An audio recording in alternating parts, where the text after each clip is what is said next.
Good day children, let us start with the next chapter, atmospheric pressure and winds. So, let us understand what is atmospheric pressure and what are wind, right. So, before we start what is atmospheric pressure children, you should know what is atmosphere.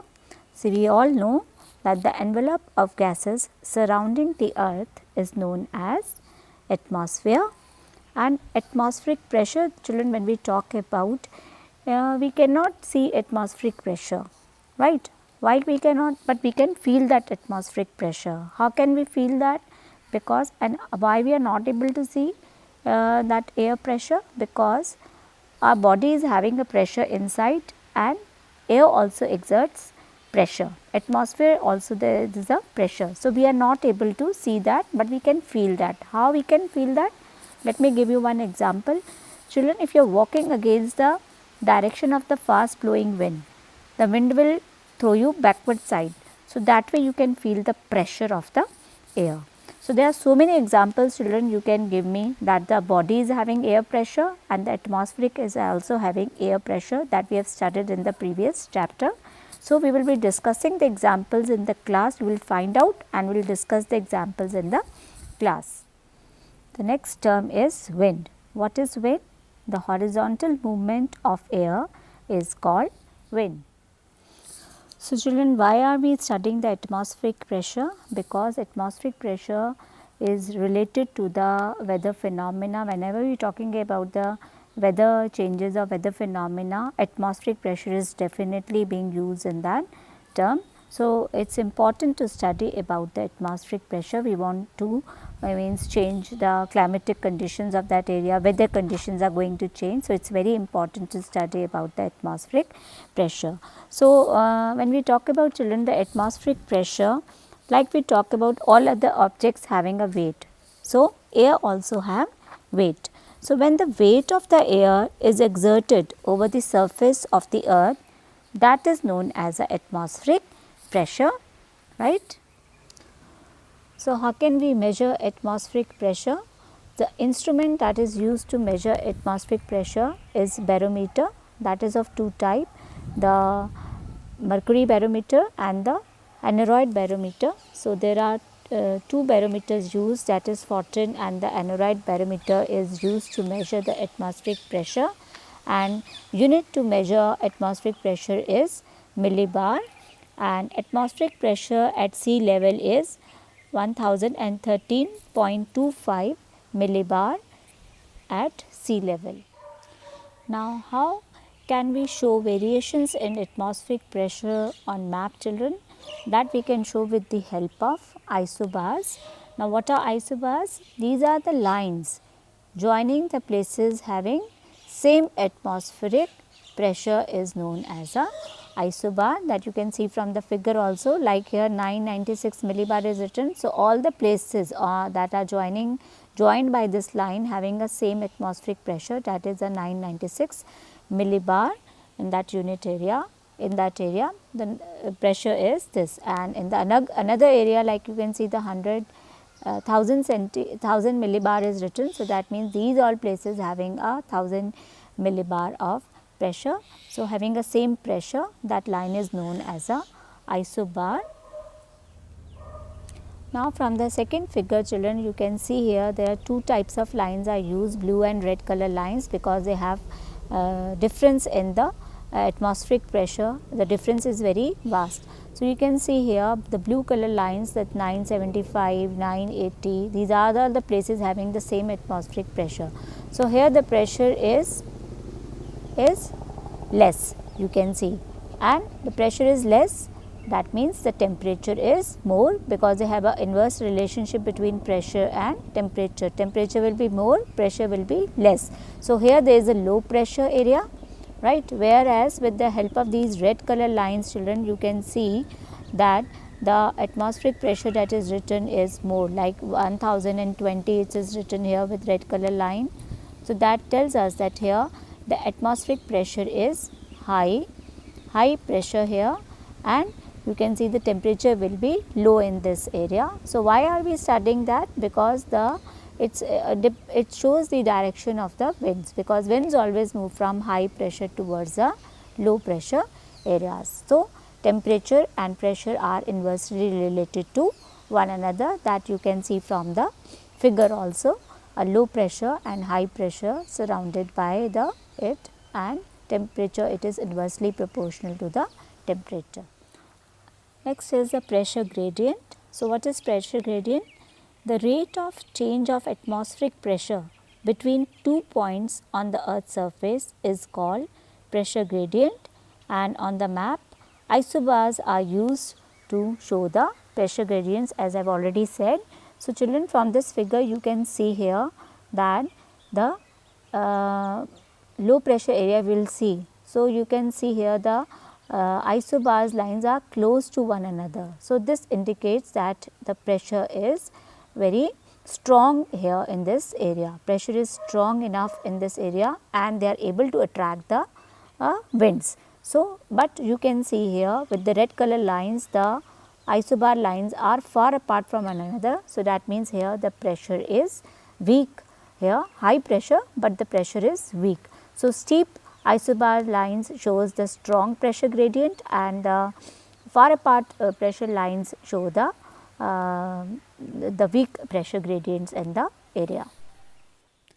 Now, the question arises, why the atmospheric pressure is different at different areas, like you can see here high pressure, low pressure. So, why are these variations there? Let us discuss that. Factors affecting air pressure. First, we will be talking about altitude. Atmospheric pressure decreases with increase in height because the air is thinner. Now, why the air is thinner? Because the amount of gas molecules in the air decreases and air becomes less dense than near to the sea level. Atmospheric pressure also decreases because of the pulls of the earth's gravity is also less. As air pressure decreases, the amount of oxygen available at high altitude is also less. So, when we move towards the high altitude areas more than 5000 feet, we feel difficulty in breathing. Sometimes nose bleeding occurs, we feel breathless, and then vomiting sensation, because the earth's gravity holds the oxygen molecules close to the surface, but at the higher altitude air is less dense and containing fewer oxygen molecules. That is, mountain climbers use bottled oxygen or oxygen cylinders along with them. Mountain climbers also take time, they get used to the altitude, but it will take time, because quickly moving from high pressure area towards the low pressure area can cause decompression sickness, that is also known as the bends.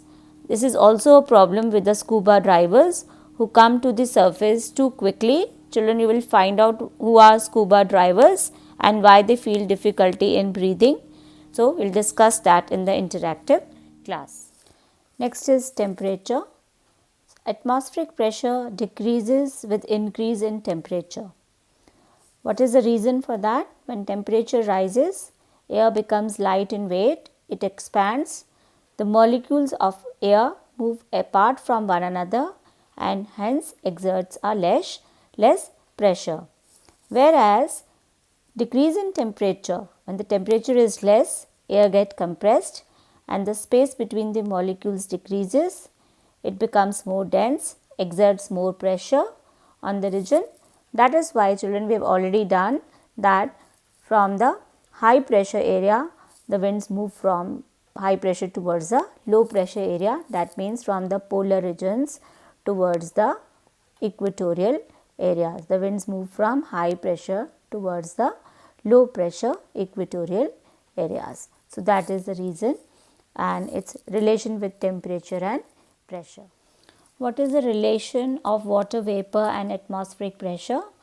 So, water vapor concentrations affects the atmospheric pressure because the molecular weight of water, that is 18 gram per mole, is less than the average molecular weight of air, that is about 29 gram per mole.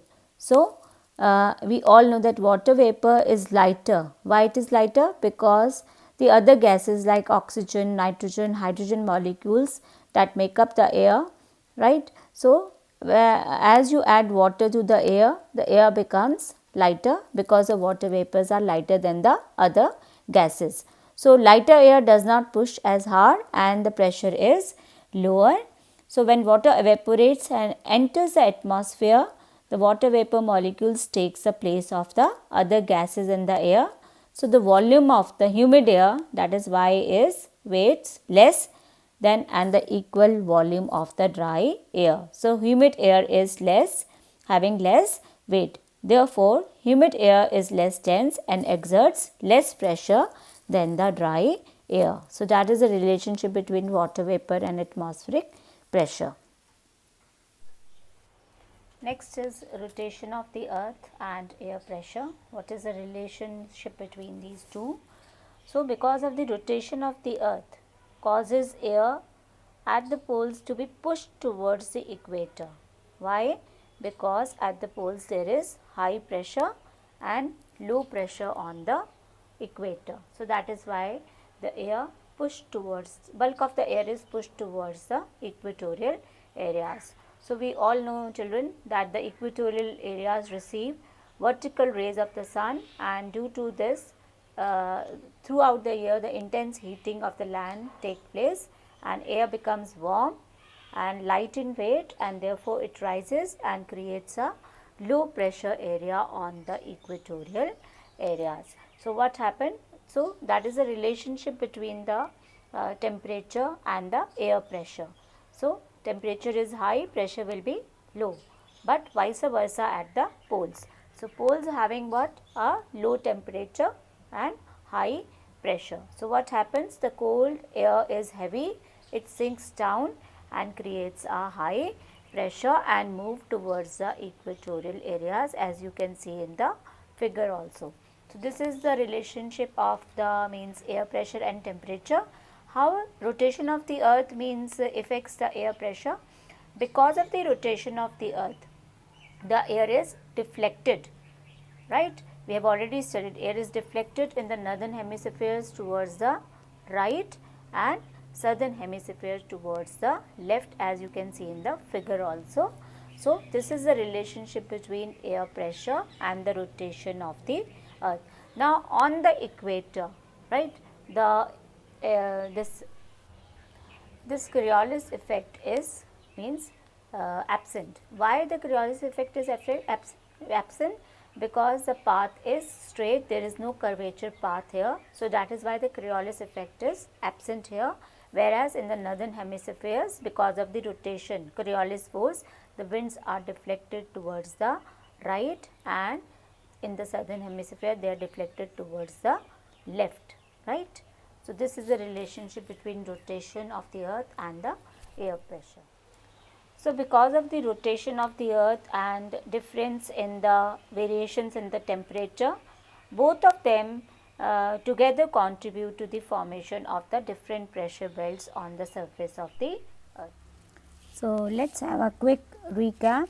In this video, we have studied about what is atmospheric pressure, what is the meaning of winds, what are the several factors which affect the air pressure like temperature, altitude, water vapor and the rotation of the earth. In the next video, we will study about the different pressure belts on the surface of the earth. With this, children, let me conclude. Thank you. God bless you all.